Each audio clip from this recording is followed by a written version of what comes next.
Welcome to Chillin' 101. We hope this video helps. You're already in Imovie with a project open. Good. First, identify the single change you want to reverse. This matters because undo operates stepwise.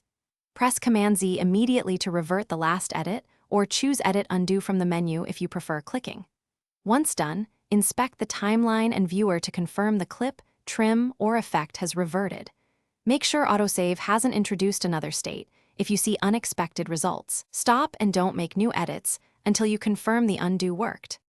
When you need to back up several steps, press Command-Z repeatedly. Imovie walks backward through each recorded action. If you overshoot, use Command-Shift-Z or Edit Redo to move forward one step. Note that some operations, like importing large media or certain exports, may create a break in the undo stack, so undo won't cross that boundary. If undo stops unexpectedly, try revert to last saved or manually reapply simple trims and fades. These manual fixes preserve other edits while correcting the problematic change.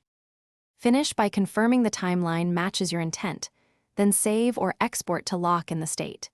If you find the undo stack missing, maybe after a crash or after exporting, use File Revert to last saved to return to the most recent saved state, but be aware you'll lose unsaved edits.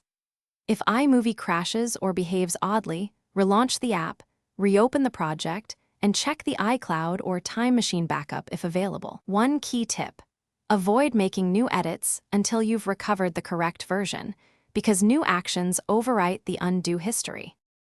Thanks for watching. Consider subscribing if we helped you.